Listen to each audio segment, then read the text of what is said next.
Hello and welcome to the Self-Wealth Real Estate Podcast. Today we have my friend Alex Pal. Alex is out of Hamilton, and he is one of the people that I know in Canada who can handle the messiest, worst renovations. Engineer by and project manager by training in the background, but a successful real estate investor, tons of flips, tons of rental properties across the Hamilton, Niagara area, and he's expanding to the US, buying flips and rentals in Columbus, Ohio right now, and building his systems on that. So he is one of the best that I know at handling gross, horrible houses, crazy renovations. We get into some of our stories on this podcast. He also talks about the numbers, the lessons he's learned. He is a wealth of knowledge. He's incredibly experienced. You do not want to miss this episode.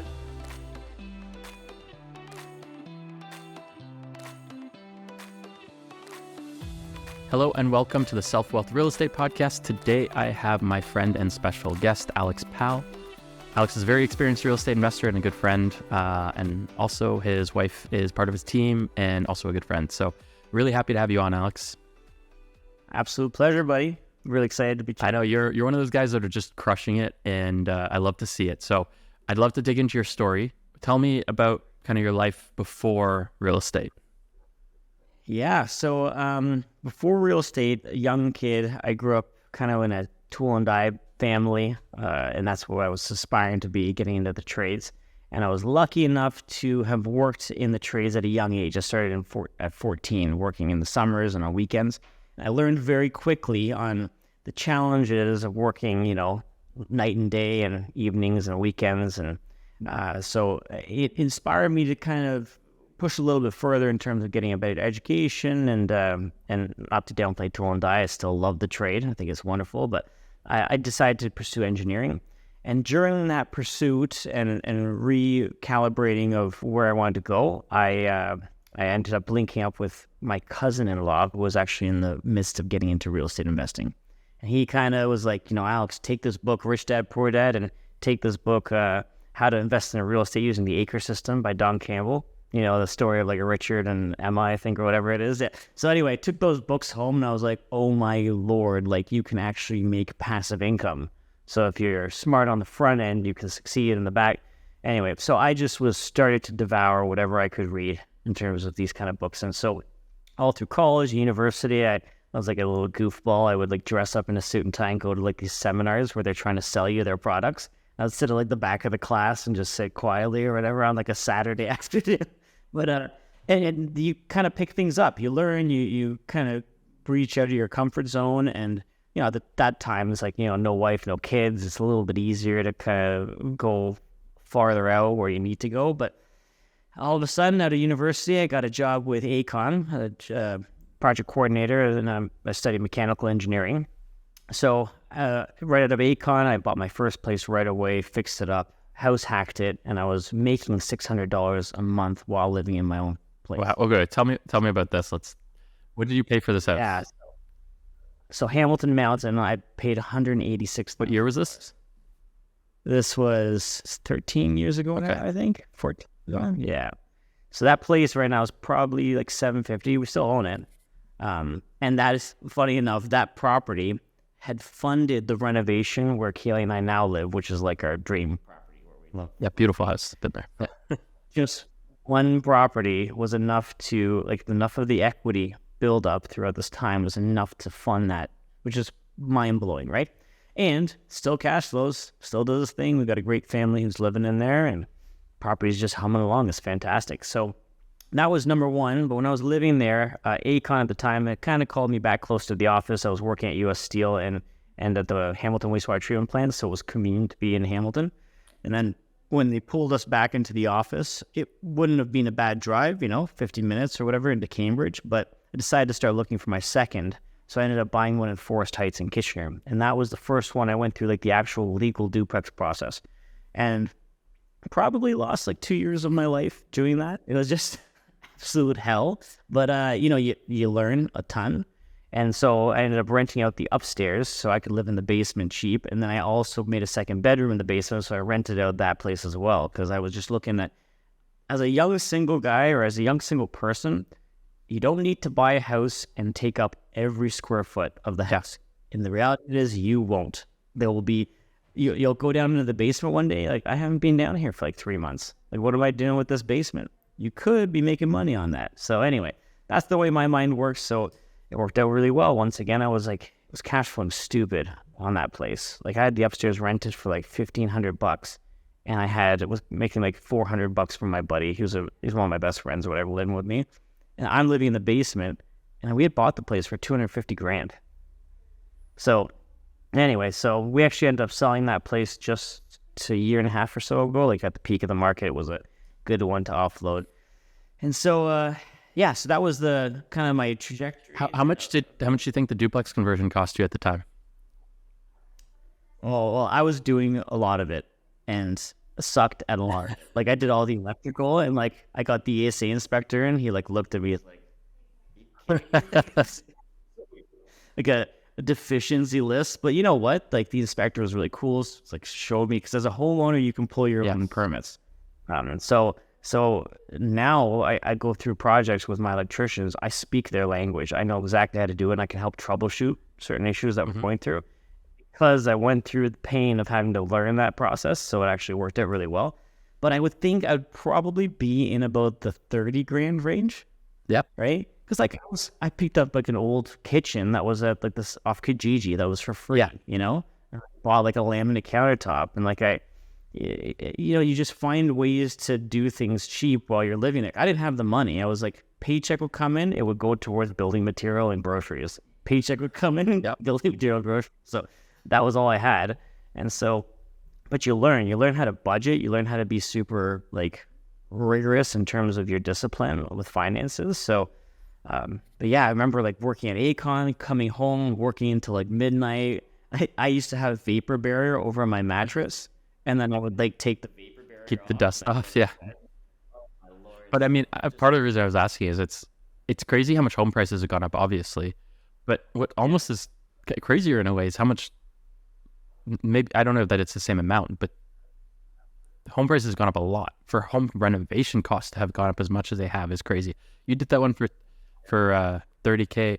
I did my first legal duplex conversion in Aurelia, I think all in, including, I think, the minor variance application and fighting it at the OMB, the Ontario Municipal Board, back then, to get a duplex conversion approved because the neighbors didn't want it. Represented myself. So, but I managed the reno, but I wasn't there because it was up in Aurelia. I was in law school at the time in Toronto. So I would drive up there like every weekend. But I was hiring like kind of less expensive trades and contractors and supervising them. And I think I spent $55,000 for a full legal duplex conversion. But that was, and that was being careful with the money, but that was still 13 prices. Now, I mean, I didn't do the upstairs. There was almost nothing to do upstairs. I just added laundry up there and closed off the wall. But otherwise, I mean, I still think that'd be $150,000 reno today. Pretty easily. Oh, yeah. Like, a lot of them go to 200 easily. Totally. We self-man, like we GC our own duplex projects, triplex. It's easily $75,000 a unit. Easily. You kind of hope that the upstairs is somewhat okay, and like, depending on how much you're putting in, if you're swapping out HVAC and all that stuff, like easy $150,000. But yeah, anyway, it's a lot has changed. Like, you look at copper prices, you look at the price of a 2x4, it's wild. So, and then you look at just trades guys, they also need to like maintain the status quo in their own lives, and they have bills and mortgages and stuff that they have to pay. They have to charge. Well, and they can, because there's not enough of them. So, well, yeah, there's that too. Yeah, exactly. So that was property number 2. Property number 3 was actually, I partnered with 2 other guys that I worked with at Acon. So we were like super excited about real estate, and we decided to do our first flip in Dundas, just outside of Hamilton. And it was a colossal nightmare. We worked like day and night. We worked our day jobs. We drove to this property. My whole summer was working at this project. We sold it, and we made $256, like net, after everything. And I think that included like some of the material returns at the end of the day. It was like so ridiculous. And I look at that, I'm like, holy smokes. But there is a truth of this school of flip. You have to just immerse yourself, and you hope that you don't lose money. Like, I lost a lot of time, but I didn't necessarily lose money. But The second flip that I did, I made more money than my full year's salary. And it was the catalyst that was like, okay, well, I need to figure out how to get to the face of real estate and immerse myself into this industry full time. And so that's what inspired me to go get my license. I ended up joining Mark's team. Here is more of an investor-focused real estate transactional team. And so so that helped me like hone my sales skills and understand how to talk directly to clients, which was really beneficial in dealing directly with homeowners and dealing with contractors and all that kind of stuff. And on selling properties as well, I was heavily involved in the listing side, so it benefits us by selling our own properties and things like that. So, and now we've gotten to a point where things have just escalated. We brought on financial partners, and we're at 84 units. We've got 6 units in the backlog right now that are just in the process of going to be converted. We've done apartment building conversions. Like our biggest reno to date, I think, is like just under $700,000 on one. Was that the 8 unit? That was a major build. Yes. Yeah, you've done, that's one thing. That's the one, St. Catharines, right? That one. That's the St. Catharines. Oh, not the Hamilton one. Hamilton was about $500,000. We jacked that building up. It was like 6 inches leaning. So we actually had to pour these it's a 4-story building, and we had to jack the whole building up to like straight. Well, I mean, that's something that I'm always impressed by you, and probably your engineering background, project management background helps out a lot, but you handle some seriously complicated renovations. You guys take on some major projects, and obviously there's the returns there because you're taking on, you're getting the right price, but you're buying stuff like you guys aren't afraid to take on some major issues.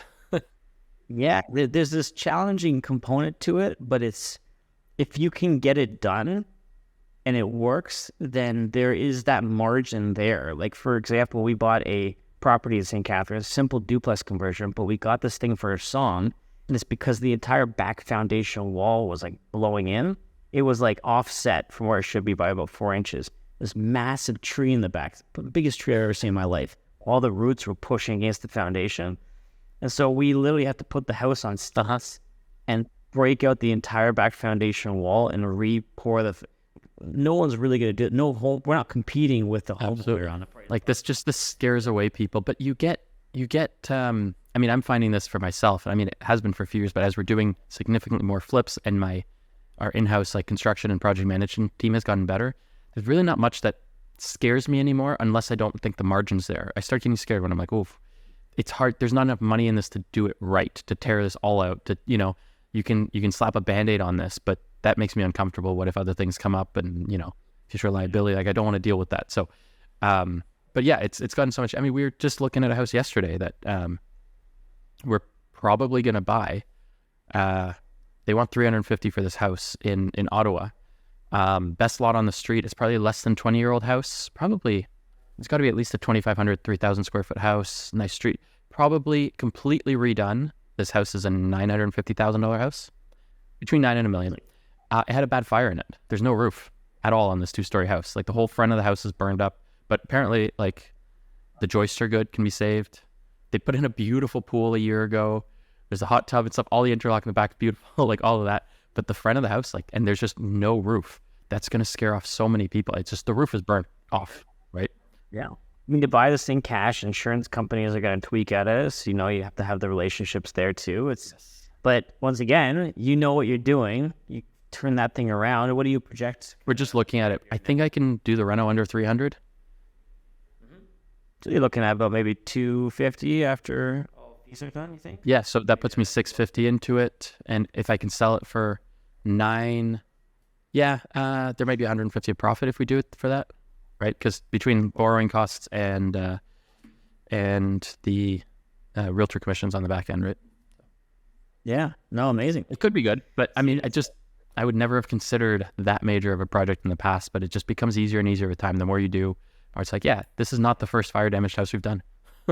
It becomes more normal. Yeah.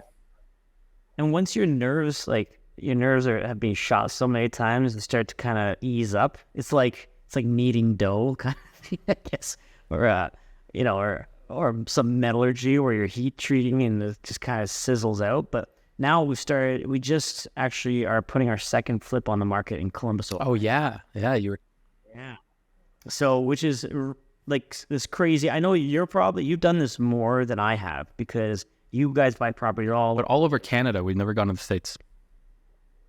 Yeah, but the point is that you've done flips that you've never seen the property, and you renovated it with a whatever, right? So it's for me, we take on big projects, but I'm very involved in the management and the general contracting, and I'm there to help troubleshoot. And it's partly because I'm passionate about it. I really like that. I like problem solving construction stuff. It probably isn't the best use of my time, quite frankly. However, it's like this one kind of nugget of my day where it's like, oh man, I get to go on site and see the progress. And But honestly, I think it's a skill set that's very hard to find, that level of problem solving that solves these problems. Sometimes even you might have a professional contractor who this is all they do, like that one specific trade, but they look at it one way and they're suggesting something and you suggest something else and they're like, oh yeah, that'd work. And if you didn't suggest, and it might be a quarter of the price of what they were suggesting, and I'm not even saying this is like a crooked contractor who's trying to charge you the bigger project. No, this is just their mind goes to this is how you do it. But someone who's seen a lot of different options, different ways to do things, has that creative problem solving mind, can actually make a big difference in the construction world. That costs ways. 1,000%. You like the plumbers don't care about the electricians, who don't care about the HVAC guy, who doesn't care about the framer. And like sometimes you got to pull them all in a room, guys. Like just you're literally working together all day, just talk to each other a little. It could help. Well, I mean, even like I might seem like a psycho to some of our contractors because I'm just like, hey, the light color matters. I don't know how many times I need to tell you this, but I want the light between 3,000 and 3,500 Kelvin. I don't want daylight. I don't want yellow, like the yellow-orange light. I want the soft white that's in the middle range. That's all you do. If you do anything else, you have to pull it out. So like, come on. It drives me nuts when I go in a room and there's like a light fixture that's one color and then you go into the pot lights are a different color or something. I'm like, no, same color. Yeah, it tweaks you out. You start to twitch a little bit for sure. But yeah, anyway, this property, like these properties anyway, are like the first time like I've bought something sight unseen. Actually, well, you buy it to like for Absolutely. I'm working with wholesalers and these guys that have properties on different websites, whatever. I'm working with them without having met them. I'm working with contractors I've never met, working with back-end real estate agents I've never met. So like our first flip we just did, within about 3 months, we netted about $20,000. From a price point in Columbus, not Absolutely. bad. And so now the second one we're doing, we're probably netting about the same. But if it sells in the price, it will. But the realtor's really confident. Looks dynamite. So anyway, it's just like, now it's kind of opening my mind to like, okay, if I can do this sitting on a desk and I just put the front end effort in, like we could be doing flips in Calgary or in Alabama or in Indiana. It helps a lot once you get a team on site that's dialed in. Because like even we're doing some bigger flips in BC right now and where you're working with new contractors. I actually flew out there 2 weeks ago to just go check on these properties because I find it's very hard to get someone to take care of those final details the way it should be taken care of. That makes a huge difference. That lasts like 2 to 5% on a flip can be the difference between feeling comfortable in the house for a buyer and not. And it's very hard to get like, sometimes you see the pictures and you don't notice and you go in and you're like, oh, this plug like right in the middle of the backsplash is actually very crooked, but I didn't notice it in pictures. And what's and the lighters are seen. Yeah. Like just caulk it and paint it. Or hey, you caulked it. I already see it yellowing. Like it's holding on the dust. It hasn't been painted. You got to hit, So it's just, and there's always a balance too on flips because you can't do everything. Like I'm selling a beautiful flip right now in Ottawa. Like we did this. It's one of the nicest flips I've done for a condo townhouse. We opened up the kitchen, beautiful. And we're sourcing really nice high quality cabinets right now. Like they're plywood boxes and stuff for similar pricing to what you get for the cheap stuff. So it's really nice stuff. But the bedrooms had, instead of getting custom tall slider doors, because, a lot of these houses, they had custom sliders for the closets. So instead of being 80, 81 tall, they're, 90, they're 8 foot tall doors. So you have to order those custom. It adds up. It's not a big deal for a condo townhouse at that price point to not have a closet door. So we have these beautifully renovated a house, but 3 of the 4 bedrooms don't have closet doors. There's a point where you have to stop. If you do everything on these, you're not going to see the incremental return because there's a certain price point you tap out in neighborhoods. And if you do too much, but it's still, those details still need to be taken care of. So, and it's a judgment call. In my case, I think we can do without the doors, but like you said, you need to caulk the baseboards. Like, Yeah, yeah. No, I'm with you. It's in going back to that whole idea, like what really tweaks you out or what kind of makes you cringe. That whole concept of making your money on the buy. That is where that comfort level now comes in too, because you get a lot of these investors who say to themselves like, yeah, man, like yeah, I can do it for 80 grand. No, you can't. Trust me, I could do it cheaper, and you can't do it for 80 grand. I can promise you that, or you blow your brains out. And so, and that's the challenge I find right now with Southern Ontario in general is unless you're finding deep discounted properties, like you're not finding an opportunity on the market that's going to make sense. Or if you are, it's like moderate at best. And it's just, when you're used to dealing with certain profit margins to give you that comfort level, because you see it now, even in Canadian real estate, like a slight adjustment on an interest rate can cause a swing that will like erode your profits in a heartbeat. And you got to be very conscious of that or else you'll go under. I think there's, in a way, it's harder, but also easier right now to buy at a good price because there's a lot less investor competition right now. And a lot of... And there's abundance of listings. It's crazy how many listings are. Well, yeah, and particularly in Hamilton, but things priced right that are good quality sell. Like I find that everywhere. But I just bought one a couple days ago that I'm really happy with, and it was about to hit the MLS, and kind of a realtor sent it to me because their coworker was like, "Oh no, what do I do about all of this mold in the house and stuff?" Like they didn't know about it until they started clearing out the house and they found a bunch of mold in the basement and they started getting worried. I'm like, we'll take care of this easily, and so. We weren't even in competition, right? It was going to hit the MLS. We made an offer ahead of time. They didn't counter. They just accepted it. So, and I think there's a decent spread. I think there's probably, we paid $380 in Ottawa for bungalow in Ottawa. Again, it didn't hit the MLS. There's literally nobody else competing. It was one of the realtors I work with knew a coworker and been telling her, hey, like I have a flipper client. If you have any, stuff that's really gross, hoarders, mold, whatever, foundation issues, they know how to take care of this stuff, right? And so she called me up, said, hey, I have one. The seller just wants to sell. Like she's already stressed about decluttering and everything. And then now they found mold and they're all worried about it. So it's a detached bungalow, half-acre lot near the city. Paid $380. The closest comp I could find in the immediate area, because there's not a lot of houses there, sold in April for $680. So now we're mid-September, so $685, and I think I can put $100,000 in this and kind of hit the $650 mark. So there's a huge spread on it, but I wasn't in competition, and part of that is they know the market's not as strong, so it gives you more leverage for the right motivation. So if you can find people with the right motivation, there is the ability to get that leverage now, and a lot of the retail buyers are still buying. But it's just investors have heavily pulled back. So if you can get the product retail ready, that's where I find a lot of buyers are right now. They're looking for that retail product and they're pickier. They want something finished. They don't want, like before, you could sell a house with the mold pretty easily because, it's all they could, it's all someone could buy or whatever, right? But now they're like, no, I don't want to have to deal with that renovation. I want to have it all in, right? Yeah. Well, I find that the other benefit too, we've managed to pull in some pretty cool deals by either partnering with the sellers directly, or we've done it in such a way, like our last one, we stood on the Hamilton Mountain. We bought this place and we agreed to lease it back to the owners for 6 months because they hadn't sorted out their affairs just yet, but they needed the money now because they had a deal closing in BC and they needed the cash for it. They're like, we got to close. We've already delayed it 2 times. You're going to pull this deal. It's everything we need. So it worked out perfect. I mean, did like a holdback. It was a hoarder situation, but like the houses, there's a big spread on this one. Absolutely, it's the problem solving. I mean, in this seller's case, it was part of it was just like for one, I went in firm, but two, it was just saying that they could leave anything they wanted behind. They'd lived in the house a really long time, so they collected a lot of stuff, and they were going to have to get rid of things. But the stress on the older seller to have to deal with like getting rid of everything in addition to having to organize the stuff they want to keep and take to a smaller place, and it's a lot of stress on people. So kind of giving that, hey, just leave anything you want behind in the house, we'll take care of it. And we price in, we might spend an extra $5,000 in dump fees total, or or in cleaning out and junking max, but it's going to be, if that gets us an extra $30,000 discount, it's worth it. Yeah.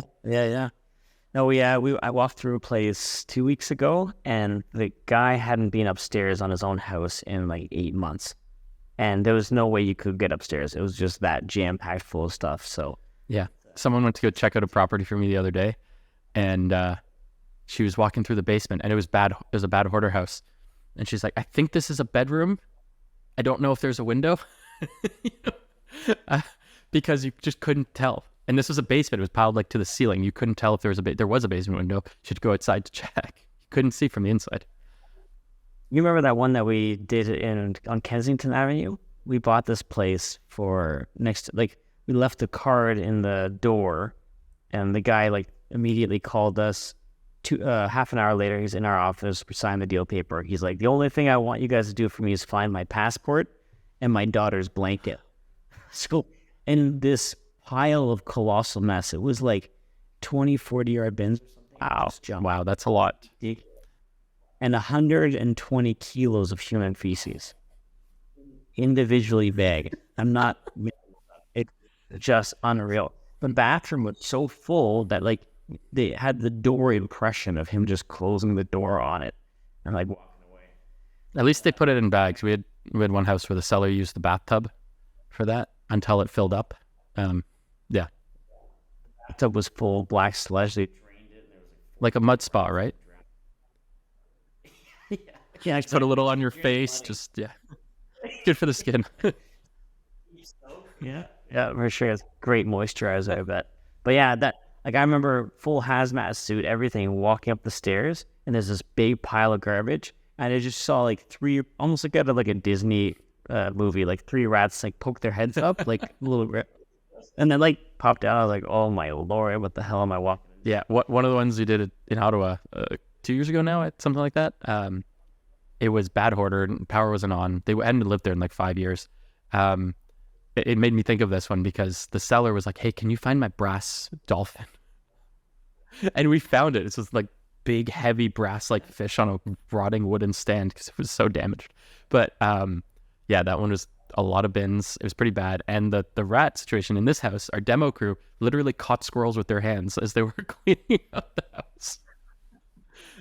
I remember the demo crew we had on this. Like, I'm walking through on a hazmat. I'm like trying not to vomit because it just reeks. They had a full Thanksgiving dinner in the fridge from like years ago. Like, you open that fridge, it's a time capsule of just the worst smell you could ever imagine. And I remember, like, I was so grateful. These demo guys, they didn't even bat an eye. Like, "Oh yeah, this is like an everyday." But I bought a pizza lunch for them, and I showed up for the pizza, with the pizzas for the guys, and I put down my tailgate on my truck, and I open up, and these guys just come down. They're not wearing gloves, just grab a slice of pizza, like on top, and they're just sitting there eating this pizza. Like, "Hey, you want a slice?" I was like, "No, this is all for you guys." Oh man, yeah. But God love those guys, It's they're fantastic. Must have iron stomachs to eating that, yeah. Something like that. It's crazy. So anyway, kind of back to the plan now. It's like now that the geography of real estate has kind of closed in on itself because we understand the value of creating a good team and surrounding ourselves with good people, and obviously we do have a good network already as it is. It's now just about like, okay, how far can we stretch ourselves out without it becoming too overwhelming or, us putting people's money in jeopardy, which I think we've never had to do or never been close to. And yeah, it's just starting to scale up. So we're going through a little bit of a rebirthing here at the office, which is really exciting because of the US stuff right now. It's open the idea that maybe we can go to Europe for a month or two in the summer, and then we can do things still virtually at home if we have the right teams in place. So kind of opening up our minds to what could be truly out there. So it's having an excellent team as part of that. Like, yeah, reminds me of when I spent the winter in Spain there, right? The team kept buzzing along, right? We were able to keep it going, and not like it wasn't working from there. It was, but knowing that you have the team back home to be your boots on the ground is a nice thing. So that first deal, the one where you made 20 grand on it, can you share like the total numbers? Like, what'd you pay? What was the reno, and what'd you sell it for? Yeah, so we bought that thing. We bought it for $186,000, and a little area called Walnut Heights in Columbus. So Columbus is unique. I have a tremendous amount of faith in Columbus as a whole. That's a podcast probably on itself. Is just the benefits that I find within that area.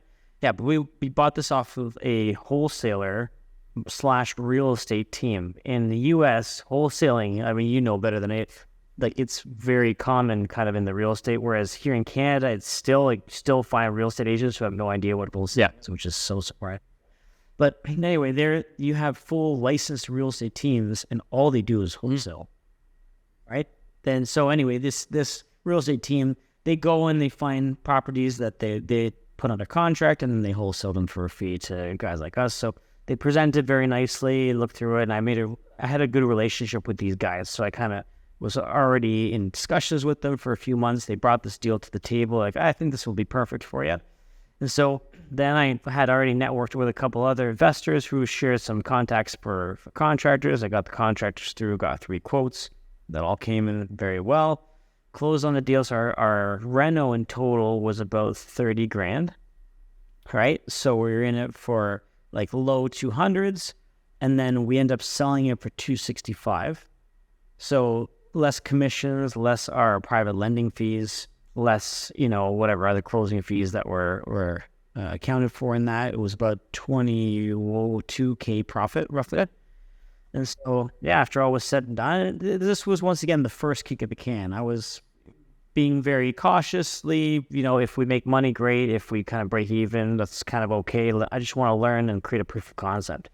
But it turns out that, if you do right, it's kind of make some good money. So it's kind of, once again, if we can do this and do 1 a month, or 5, eventually, where can that take us? So, and I always like the doing. If you do enough consistently, home runs happen. Like, some people aim for home runs on their first one, and that's so hard to try to do. Let alone you might have to take on extremely risky ones that could be a home run, but also could cause big problems. So, yeah, I like the idea of kind of going for the consistent base hits. Because when you build up those consistent base hits, you hit the occasional, doubles, triples, and homers, right? Like, just doing them for consistency helps a lot. And so, what's also really opened my mind is the buy box. It's this kind of idea. In the U.S., they're a little bit more direct. Like, if you're talking to an investor, like, hey, what's your buy box? I'm like, here in Ontario, I'll buy anything at the right price. I'm the same way. Anything at the right price, I'll buy.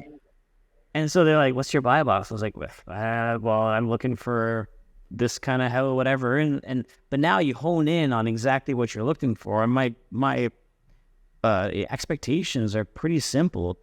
I'm putting it out there that if I can make 30K on a flip, or on a single family house that I'm going to be renting, if I can pull out like 90% of my cash and it cash flows $500, or as a duplex, $300 per unit, that's my buy box. And if that property fits, then I can marry it with somebody who's bringing capital in. And then I can just start.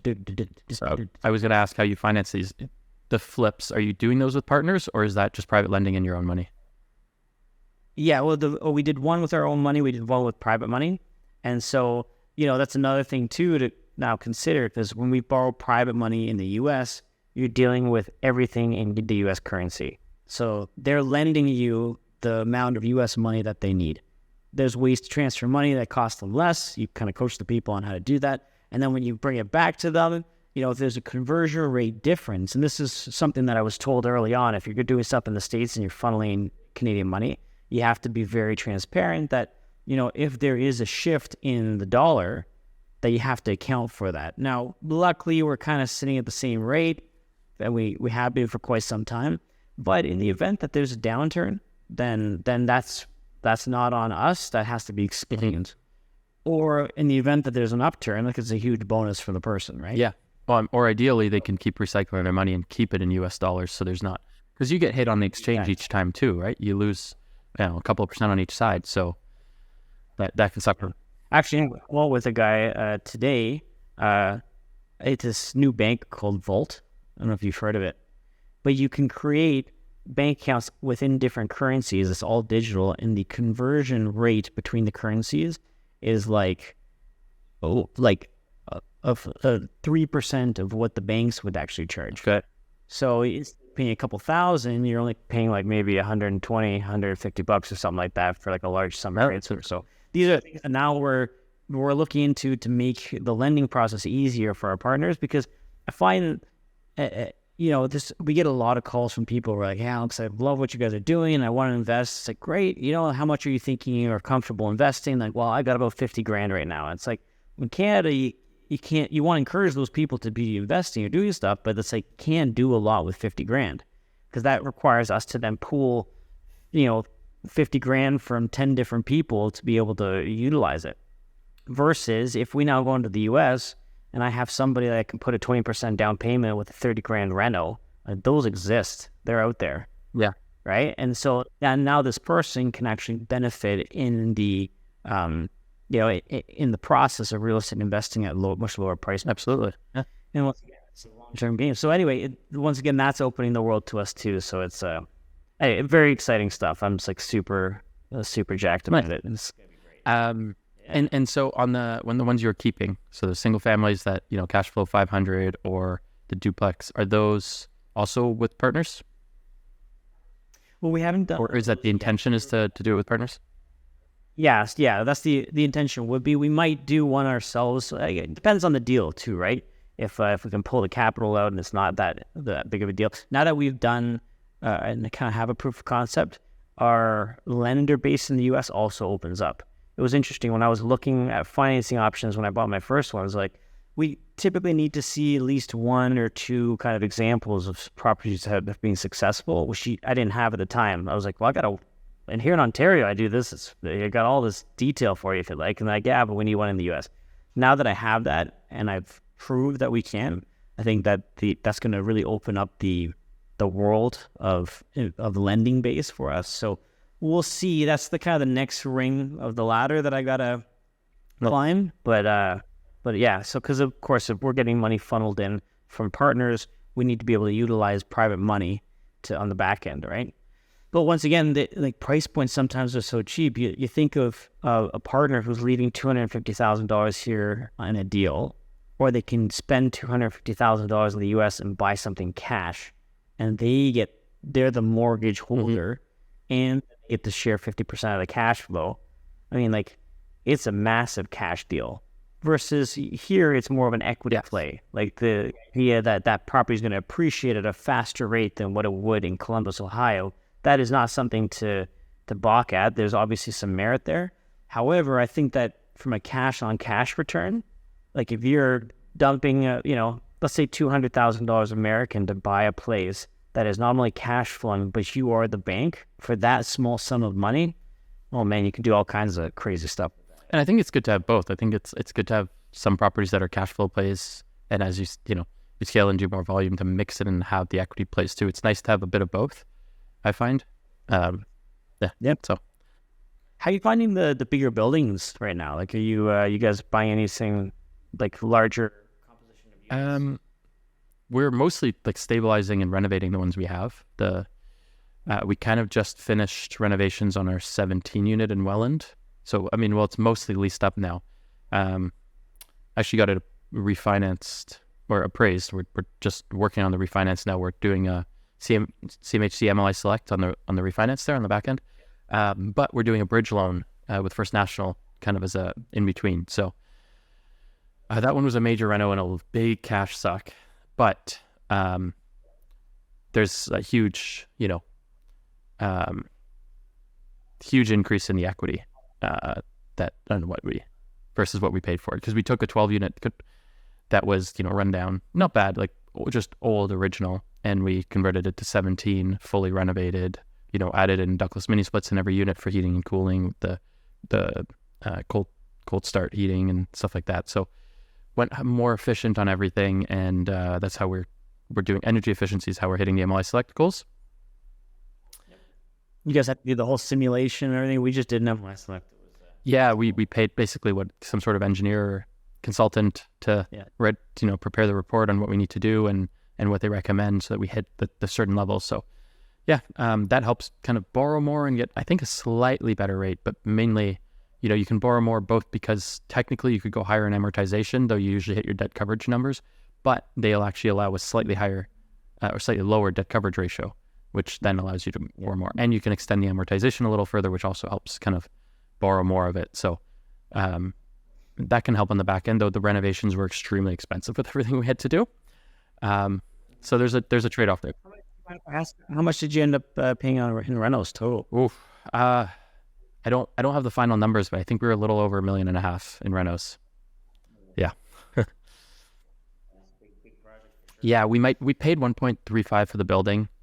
We're probably in it with carrying under 3 million, and it appraised at 4.2, I believe. So there's equity there. Yeah. Sure.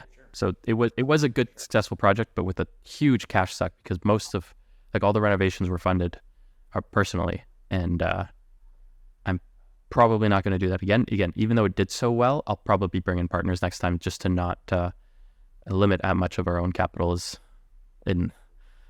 Yeah. Like, yeah.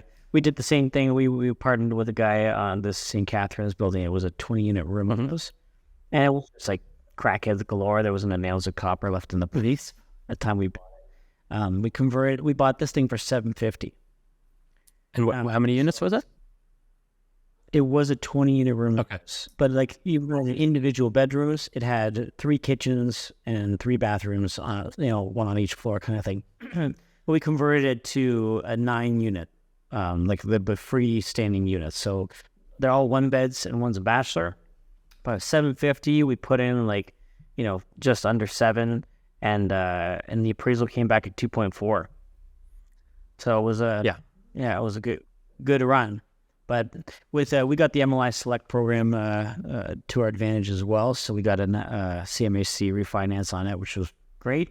Have you been able to get it? How long did it take to get the CMHC refinance? Took some time. I think we started the process in February, and we ended up getting finally paid out end of July. Okay, yeah, we're hearing about 6 months on that too. So, kind of end of the year, December, January. I kind of expect to get because we did a bridge in the meantime that should be funding in the next few weeks, and then which will partially get us part of that money back, and then once CMHC gets their stuff together, we'll then kind of come out of that with additional funds out of the CMHC financing. When the refi comes back, it's a good day. Yeah, looking forward to that check. Yeah, we always do with our partners when we do like a refinance, we end up going to a dinner, and the dinner is always on the property. That's how. Oh, that's a smart way to do it. We always keep a reserve in the property regardless, but then we'll go out for a steak dinner. It's kind of one of these things where we tell the partners up front, it's like we're not kind of holding back. Like we're not gonna blow bottles of champagne and spray each other in the face with it kind of thing. But it's like, if you want to get the tomahawk, get the tomahawk. Be kind of cool to the people who we partner with are, just like you and I, they've got full-time jobs. They don't do that. Well, it's good to celebrate that kind of thing, right? It's, yeah. Sure. It gives us something to look forward to. And I'm a big advocate. Anybody that I partner with, they tend to become like good friends of ours too. So we actually like to sit down and have a meal together, and we get to know each other's families and kind of. Yeah, I think it's important, for the partners you work with to work with people that you get along with, and there's kind of mutual trust and understanding and kind of way of thinking as well, so that there's longevity and it reduces conflict in the partnership. So let's move on to, let's talk about the best deal you've ever done. Best deal I've ever done. There's been a couple of very good deals. Or your favorite, best or favorite. And let's go get into the numbers, how you found it. Let's say the best deal I ever did was actually, it was with, there's been a couple. I could tell you about a flip that we did. We bought this thing for $150K. Okay. We put in $150K and we sold it for $750. Oof. Okay. Very profitable. So how did you find this house? Yeah. That was the one that we put the car in the door, and the guy called. It was just a crappy property. We do driving for dollars here locally, so within the team, like if somebody sees something that's kind of crummy, then we'll stop, pull over, throw a little card in the mailbox or put it in the door slot, and sometimes get a hit, sometimes go straight in the recycling, but that's okay. Yeah, I mean, it only needs to work out a couple times clearly. Yeah. Another good one that we did, and we actually did this one with partners, and we bought this end-unit townhouse, and it's like a beautiful century townhouse, like not even like townhouse kind of, it is townhouse, but it doesn't even feel or look like a townhouse. the ceilings are like 10-foot, 11-foot ceilings on the main floor and second floor. And the basement was low. It was like a 4.5-foot basement. But we underpinned. Okay. So we, and all with permits, everything. So we underpinned it. We got 8-foot ceilings in the basement and a separate walkout. We bought this thing for $150,000. We put in $300,000 and the thing appraised at 1 point. Wow. And so we got our partner all of their money back out, and we got a surplus of $300,000. Wow. And the equity that was left in the property. And the equity that's left in the property and the cash. Right now, it's in like the slight minus. I think it's like minus 400 because interest rates have shot up. But with how many years does $300,000 surplus cover of $400 a month? That's why we're yeah, like you've got 80 years of surplus. Yeah, so we're not worried about it. But it was like, I'm so happy with like the location of the property and just how the property feels and looks. Like we managed to really capture a good unit composition. So anyway, I'm super happy with that one. That one turned out really good. Nice. So what are the lessons you learned on those two properties? Well, I think that with the $300K surplus, I think it was trying to find the highest and best use of it and identifying where we could potentially add value, like the underpinning. That was the first property we ever underpinned. Well, and you underpinned it 3.5 feet. That's significant. A lot of people underpin like 1.5 feet or something, right? You kind of like slightly short ceilings and you want proper, but you're going from no basement almost. It was, and once again, it's the same kind of thing of like, how do you take it on and what do you do? So, I pulled the engineers in and like, okay, what's the process here? And you kind of learn the process of, sectioning it off into like section A, B, and C. And then, you dig out section A's and then you pour rebar and pour section A and you drill it into the foundation. And then you do section B and C.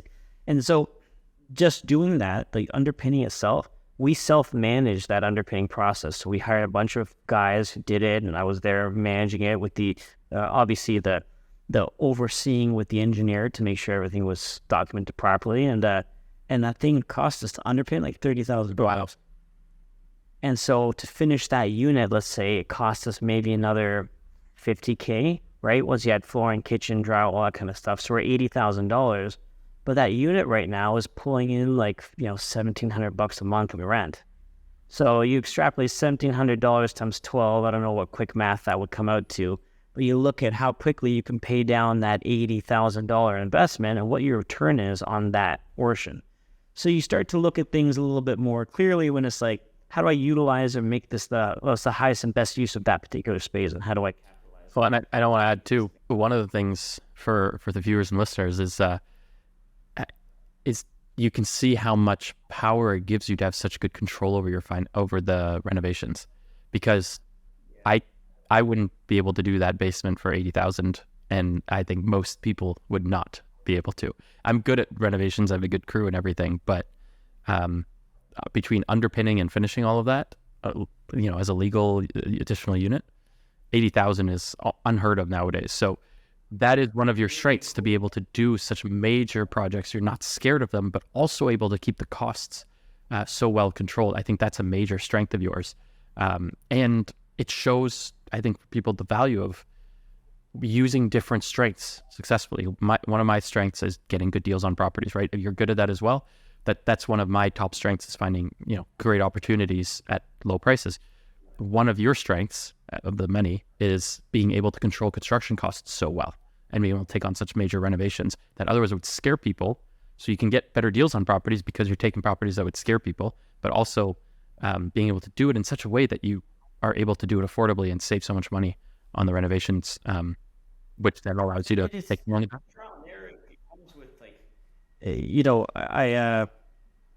I can count the successes, but like, I don't know if I can count the failures in terms of like the shit that hits the fan on a project, and it does. Every project, right?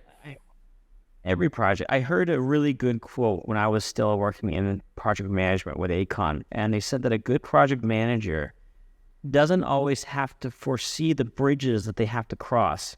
And that could be like a challenge within it's that when you come up to that river, how do you deal with that crossing? And I think that's what makes a good project manager. You have to be versatile. You have to, in a whim, bend and twist to make it work. And if you can do that, and if you can find good crews that can do that, then once again, it's all turns into, it's like that phantom income. What you save, you don't spend. So I think it's very, very important. Okay. So the lesson I can see of your successes, a couple lessons. One is don't be afraid to knock on that door or leave a card on that rundown house, right? Buying right is key. And like you said, finding the highest and best use of a property, right? You could have just flipped that as a single family, left the basement as it was, but instead you did something different, brought the value up significantly higher for much less than the renovation costs you to do.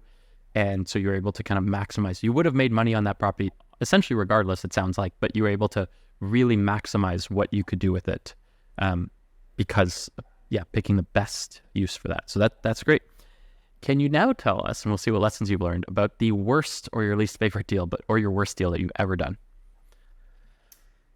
Well, I've only lost money on one deal, but I wouldn't even say that was the worst one because we didn't lose much. Actually, you and I had a call on that deal when I was like, it was just during this market turn, interest rates had started to fly up, and we had it at a decent price point that included our profit margin and everything, and we're not getting any hits. And I remember you saying, like, listen, just if I can give you some advice, lower it, even if you lowered it to a point where you might lose a little bit or whatever, get it done. We did it, sold it in a week. I think we lost like just under 15 grand. And it was just a personal flip of ours. So we weren't in it with any partners or anything like that. We had private money on it, but we've never to this day been late or defaulted on a payment. So these was all things that we could easily absorb.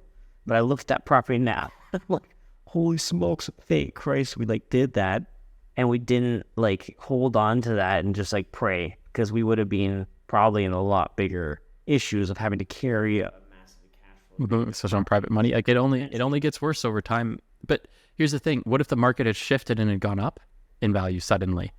I still think you made the right decision, because I look at it as making the right decision with the information you have. You're in a falling market, you have expensive carrying, the market's not moving well. Drop your price and get it to sell over something else, right? Even if the market then shifts and 3 months later you're like, darn, I could have actually netted more. As long as you made the right decision with the information you have, there's no regret. I sleep like a baby every night knowing that. And truly, when we were looking at this property, it was one of those ones where it was I think that with the right stars being aligned, it would be good. And it's just this is why flipping is actually one of the riskier elements of investing. Like a buy and hold, you just hold it long enough and it'll correct itself. Eventually you can kind of pull your money out. But with a flip, you're subject to a lot of moving parts. Purchase price, construction costs, lending costs, market on the back end, what are the interest rates, what is location of the property, how quickly can you offload it? There's all these things that play into a flip to say, to see how quickly you can offload it. And it just goes to show you that, even though in the perfect storm, it might be a good flip, you got to account for those situations. And it was just a momentary kind of, you know what, let's do it. And we did it. And I was like, crap, but I'm very grateful for that lesson. I know a lot of people who have learned that lesson in the six figures, and to have, learned that early on in my career of to do this kind of thing, it's not the end of the world. Yeah. The other one, what I did early on was the first flip I did. The first flip that we made the $256. There's that, I heard in I forget, it was a seminar or something, one of these days that I went to. They said that if you like construction, great, work on your own house.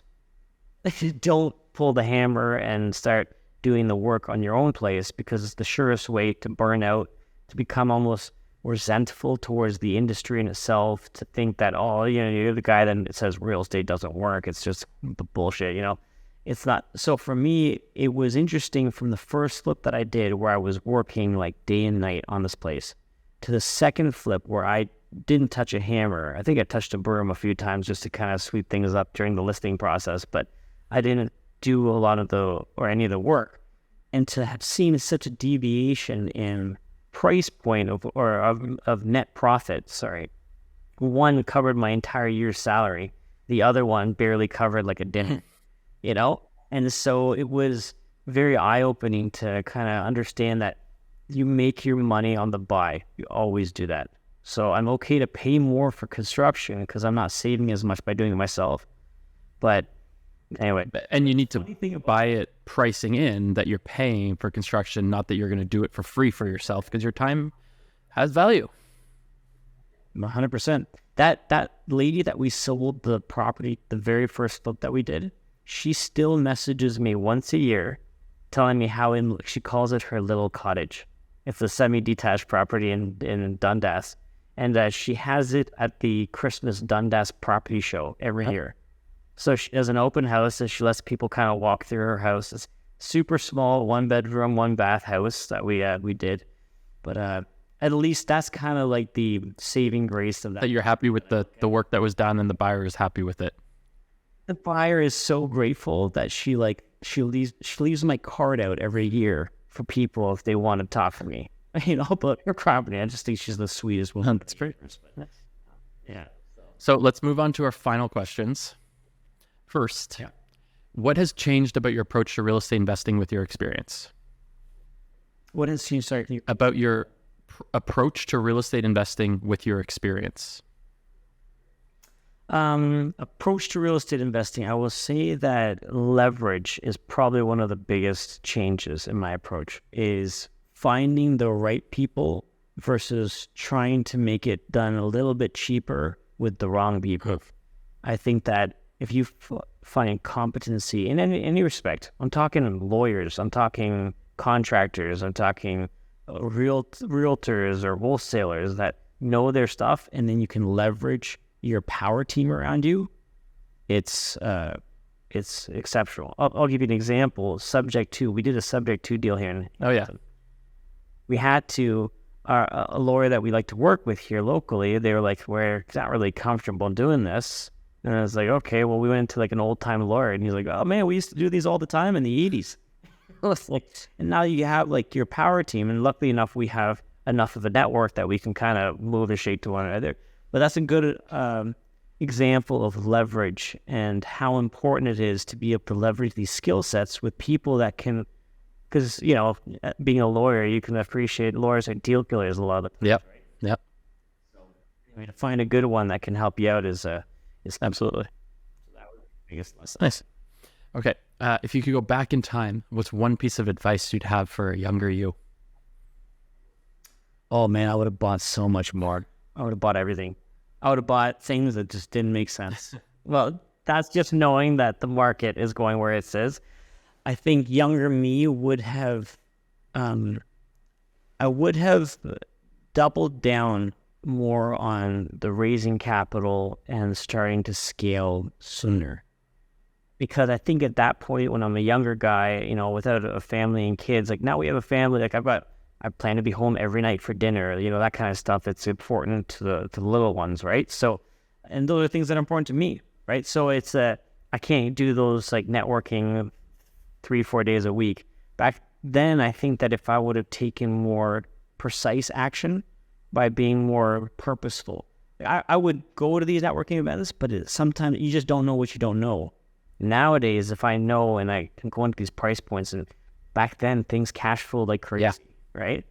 So it's like, man, what that would look like. If I went back 10 years and started with what I know now, I would just be a viper. It would be crazy. So I think it would be taking more purposeful action when time comes. And there's still opportunity. I don't want to discredit or